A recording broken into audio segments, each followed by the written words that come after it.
Hello everyone, welcome to my channel. Welcome to today's video. Today's video is going to be another installment in my Would I Repurchase series. So that's a monthly series that I do here on my channel where I pick out 10 eyeshadow palettes and decide if I would repurchase them or not.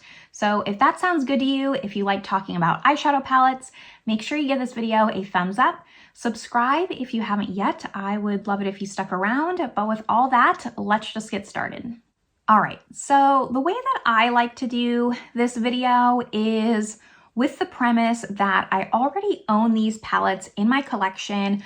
I know how much I reach for them. I know the formula, and I'm going about this if these palettes were to disappear overnight, would I repurchase those palettes? Granted, with the caveat that they're still available to purchase.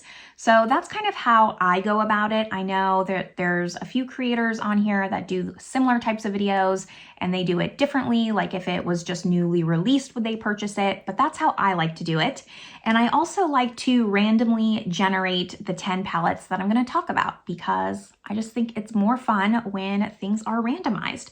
So that's what we're gonna do. We're just gonna get started. I have my Tiny Decisions app on here and I have all the palettes we've already talked about. I will link the playlist where I've talked about past palettes up above and down below if you're curious and wanna see more eyeshadow palettes being talked about that maybe aren't new to the market. But let's just get to randomizing.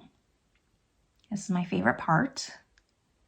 So the first one is going to be the Pat McGrath Iconic Illumination.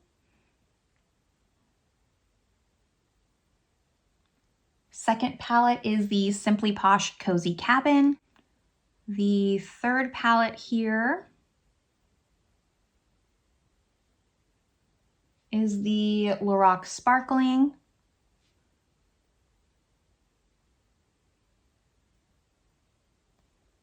Beaute Fleur. Next up,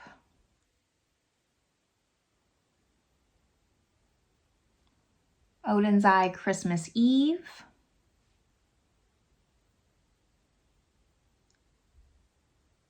Colourpop Going Coconuts. I need 4 more palettes.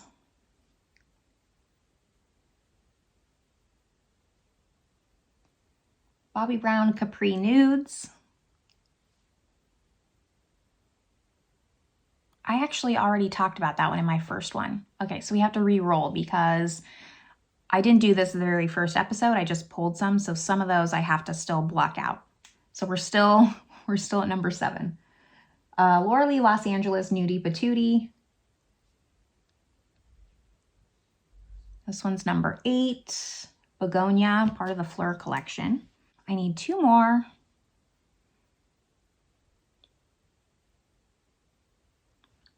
Odens Eye Flora Story.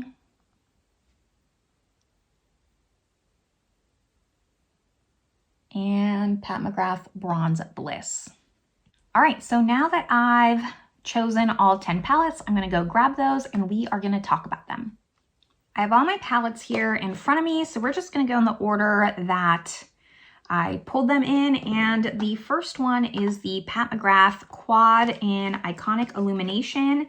This was one of the first quads that she did, and it has all of the Bliss Astral shades.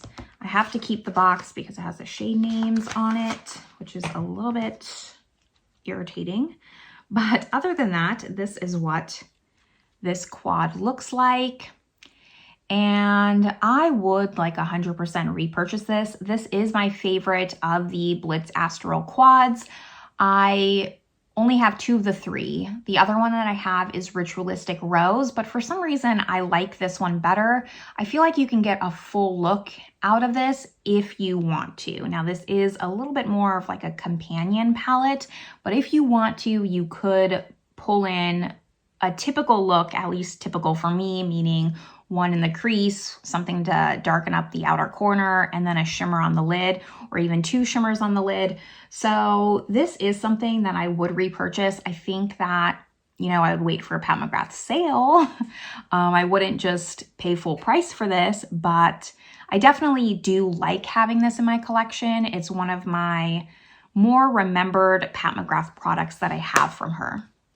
Now, the next palette that I have is actually one that I talked about recently in my last palette ranking speed review video.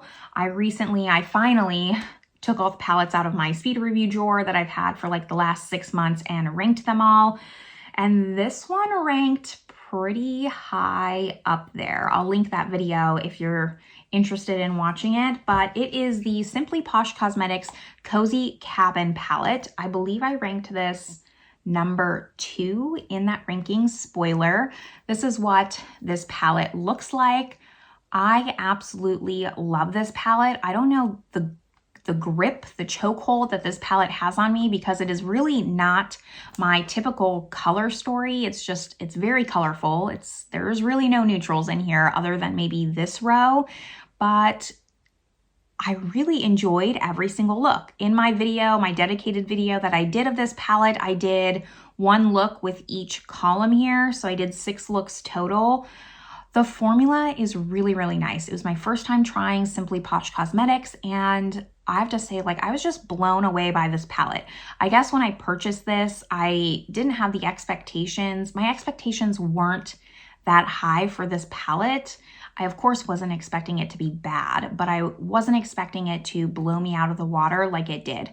I will continuously keep checking Simply Posh Cosmetics for what palettes they come out because I love this one so much. The Aurora Lights palette, which came out after this, the color story wasn't for me, so I'm not going to just purchase the palettes to purchase them, but if a color story comes out that gets me, I will purchase from them because I really, really enjoyed this palette. Like, I cannot tell you how much I did. Definitely recommend if you can get your hands on it. The third palette that came in was this little mini Lorac Pro Sparkling palette. This is what this looks like. I really enjoy this palette when I use it. I don't always remember, but this is a really great travel palette. It kind of reminds me of the Huda Beauty Smoky Obsessions palette, and it also reminds me of the NARS little 6-pan in suede, and I actually decluttered that palette because it was a little bit too dark of a palette. It didn't have a lighter transition shade in it, which this one does. So for me, this is that NARS suede palette done right, because I love just the range of light to dark with the mattes, 2 shimmers. You really only need, no, it has 3 shimmers. This is the shimmer, but you could use this as more of like a satiny shade because it doesn't have the shine like these two do. You can just see how metallic these are versus the shimmer. So I think you could still use this as like a deepening up outer corner or even a liner. Really great travel palette. I like it a lot. When I use this, like, the quality is great. I have other Lorac palettes that aren't opened yet. They're like in my drawer of shame. I really need to get cracking on them because I know that this is just a long time loved brand. And this was my first palette I tried from them, their formula, and they're fantastic. So I don't know why I don't use my other ones, but I actually would repurchase this based on the size of this palette. I think if it was a lot bigger, maybe it would be unnecessary in my collection because it is neutrals, but the compactness of this and just having everything I would need in a palette of this size, I like it a lot. The fourth palette that I have to talk about is the Ace Beaute, and this is the Fleur palette. I would not repurchase this palette. Honestly, this is like on my chopping block to declutter. Unfortunately, I did not get along with this formula. I don't know why. I found it hard to blend and dry. I do like a drier matte because I find them to be buildable, but with this palette, I found that when you picked up the pigment, it was dry, but it also just like stuck to one place. It wasn't very blendable. in my opinion, the shimmers were a little bit lackluster for indie. This was my first time purchasing from Ace Beaute as a brand, and I really was like not impressed. I picked up 3 of the 4 flower palettes, and one of them got pulled later down the line here that we'll talk about. I don't know what it is. I really was like not impressed, and I wanted to love this so much. I have a hard time decluttering it because of the packaging. Honestly, I thought this was so well done. I loved the collection as a whole. I just wish that the formula was a little bit better. This might just need to be one before I really declutter it, like give it another chance, because I kind of wrote it off afterwards after I tried all the palettes like 2 or 3 times. I was like, I'm not seeing what this is all about. And I've heard some of the same things from other creators, that this was not Ace Beaute's best launch, but I'm like hesitant to try anything else from them because I really like did not enjoy this. Where the Cozy Cabin like exceeded my expectations, this was a big fail for me. Going into the next one, I have one of the Odens Eye palettes. It's funny because I talked about the Hey Reindeer palette in my previous video on Would I Repurchase, and that was the Hey Reindeer one. And that was my least favorite Odens Eye holiday palette, and this one is my favorite. I did purchase all 4 of the Odens Eye palettes for holiday this year because I missed out on these 2 the previous year. And it was kind of like right at the time where I was hearing about Odens Eye, hearing all the buzz about them. So I ended up picking all 4, and I did a dedicated video with all 4 palettes, which I'll link. This was my favorite. This is actually what first interested me in the holiday palette. Here's what it looks like. I really love this color story. This color story makes sense to me. I love the shimmers. While like I don't necessarily reach for the blues that much, it does have other shades that I can pull in and just have like a little peak of blue. So it's not like a blue heavy look, and I just really like it. I mean, for these 2 shades alone is what sold me on this palette. I would repurchase this out of all the Odens Eye holiday ones. This one was my favorite, so I'm happy to have it in my collection. I find it also to be a really good winter palette. I talked about this in my speed review video along with the Cozy Cabin, but I don't find this to be an overly Christmas palette. I find it to be a good winter theme palette that I can use multiple months throughout the year, not just like in December. So I do like this one a lot, and I'm happy that I have it. Now, of course, we have some Colourpop to talk about. I would argue and say that this is probably one of Colourpop's most famous palettes, the Going Coconuts palettes. I hear about this palette very often. I think a lot of people have this palette. It is a really nice neutral palette, and it's just a good everyday palette. I do like this palette. I don't like that it has kind of like more this textured flaky shade. At least it's not a pressed glitter, but a really good palette. Still not my favorite, only because I don't lean as much towards warm tones. I do prefer more of a neutral brown or a cool brown. This is a little bit more warm tone, maybe like leaning neutral. This shade specifically is a little bit more neutral. And it's interesting because last video, again, I talked about the Colourpop of Quartz palette, and I said that I would not repurchase that because it reminds me too much of the Gloss Gods First Gallon Moon palette. And that palette is just so much better. The shimmers are so much more impactful. The mattes are really pigmented. They're blendable. This palette surprisingly reminds me of the Gloss Gods New Neutrals palette. And same reasons, the mattes are so much better. The shimmers are more impactful in that palette. So I just, as much as it pains me, as much as I like having this palette in my collection and I feel it's like a staple Colourpop palette, I don't think I would repurchase this if it was to go missing in my collection because I have the Gloss Gods New Neutrals, and it's very dupable to this, if not just like a step higher. It's a little bit bigger as well. I believe that palette has 15 shades compared to 9, so that's an easy pick, but that's based off of like my personal collection. If you don't have the Gloss Gods New Neutrals, I mean, get that palette. It's a great palette. But I also like would not recommend this palette. It's a good palette. I would recommend it. I just don't think I would go out and repurchase it, if that makes sense. And then next on my list here is also an old palette. And I don't hear like anything from this brand anymore. Like, is she still making makeup, or is she done and only focusing on clothing? I have no idea. I don't really follow her anymore, or I'm not subscribed to her, but this is the Laura Lee Los Angeles Nudie Patootie palette.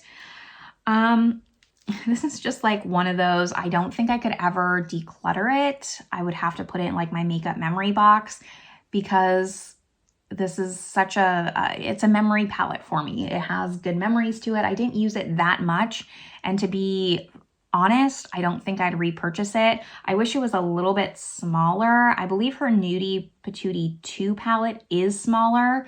It would just be a much better size, or smaller pans and make it smaller, but it's a little bit, it's hard to fit in my drawers, which really irritates me. I hate when a palette is just bulky, whether that's odd packaging or just doesn't fit very well. You know, I really haven't given this palette the love that it deserves for the age that it's been in my collection. So that also is just another reason I can see why I don't necessarily need this palette. But it's not bad. It's a little bit warmer than I want, especially like this Jaybird shade is not one that I reach for often out of the shimmers. I much prefer these. But it was a really good twist on a neutral palette, and it fits her aesthetic, I think, in a good way without just being a neutral palette that everyone has. I do feel like it at least has some varieties. You can get some good looks out of this.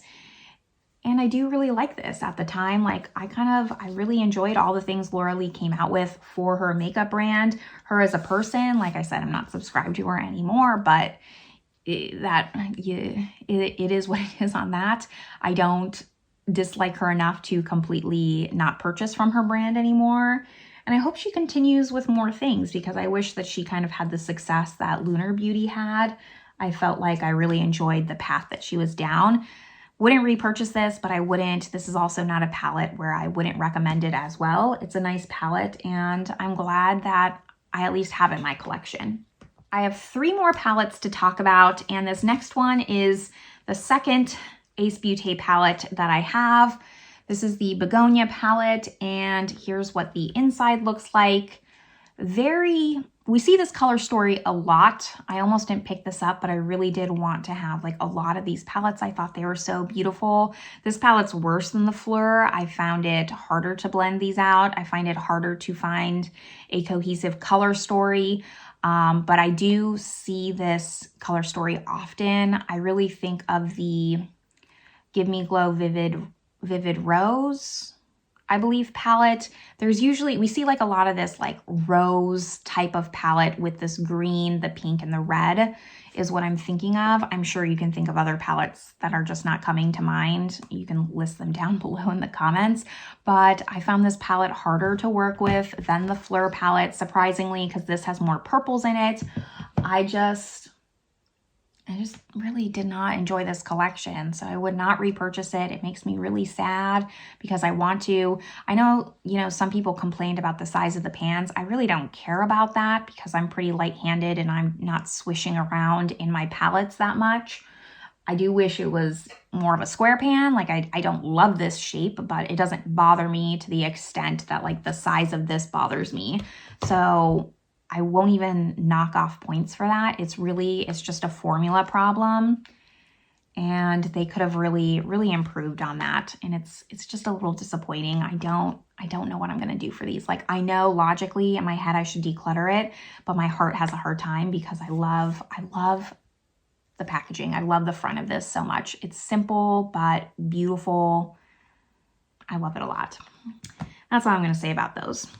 Moving on to the second Odens Eye palette, I have the Flora Story palette. This was the first collection that I actually picked up from Odens Eye, the Perfect World collection. I only picked up this one and the Sea Talk palette, which I talked about in another video already. I've already had that palette picked up. So I didn't pick up the Batty Bean one because that one was really bright. This is my favorite of the 3. This is the one that I instantly knew I was going to get.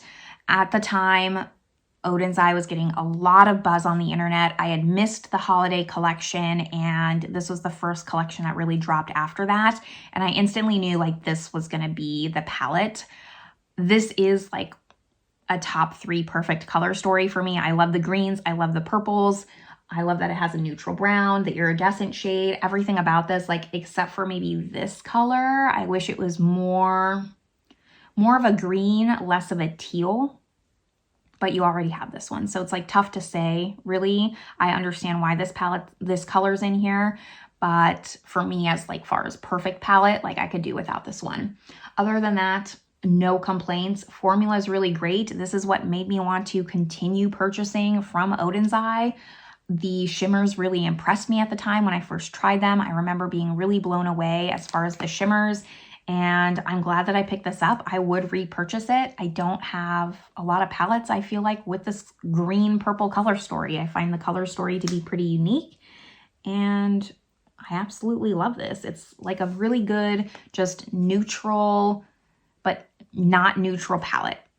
And that's what I love about it, because I am very much a neutral person at heart. So I would repurchase this palette 100%. Like, it is one of my favorite Odens Eye palettes that I have in my collection. And the very last palette that I have to talk about is funny, again, because I talked about the other version, the other part of this collection in my previous video, but it is a Pat McGrath Quint, and this is in Bronze Bliss. This came out holiday 2022, and it was the first time that Pat McGrath did this like quint kind of moment with all of these shimmers, not the Bliss Astral shades, but really impactful metallic shimmers, super creamy, and I was really impressed by this formula.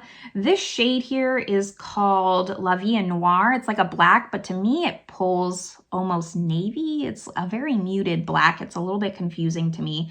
I very much see navy, but a lot of people I remember when I watched videos said it was black. Anyways, other than that, like, the formula is fantastic. This formula made me purchase the 4 holiday quints last holiday from Pat McGrath. And I do feel like I like this original collection a little bit more than the newer one, only because the color stories were a little bit redundant. I don't know if we needed 4 quints from her, but this one's pretty unique from her collection as a whole. And I really do like the formula. I would keep and repurchase. I would repurchase this palette. I wouldn't keep it. If it disappeared, I would repurchase it because I find it to be different in my collection. I said previously, if you didn't watch that video, that I would not repurchase the Nude Allure palette because it doesn't stick out in my mind as a unique Pat McGrath palette because the color story is very redundant. This one does. I don't have a lot of shades like this from Pat McGrath. And when I think about the quints, this is the one that comes up in my mind as far as the quints that I have. I remember this color story because it's unique in my Pat McGrath collection, and the Nude Allure just wasn't. So this is one that I'm happy to have in my collection, and I would repurchase it because I can get unique looks out of it. I like the smokiness. While it's not an everyday palette, because it is very much like a silvery glam nighttime palette, the formula is fantastic and I like having it, and it wasn't, you know, for Pat McGrath that expensive. And that wraps up all 10 palettes from my collection, talking about whether or not I would repurchase them. Hopefully you enjoyed this video. Let me know all your thoughts down below. Do you own any of these palettes? Do we have the same opinions about them? Have any of them been on your wish list that you want to purchase? I'd really especially love to know about these 2 because I don't know why I had such a hard time with these palettes. Did you have the same experience? If you own them, let me know your thoughts down below. But this is where I'm going to leave you all. I hope you're having a great one, and I will see you in my next video. Bye, everyone.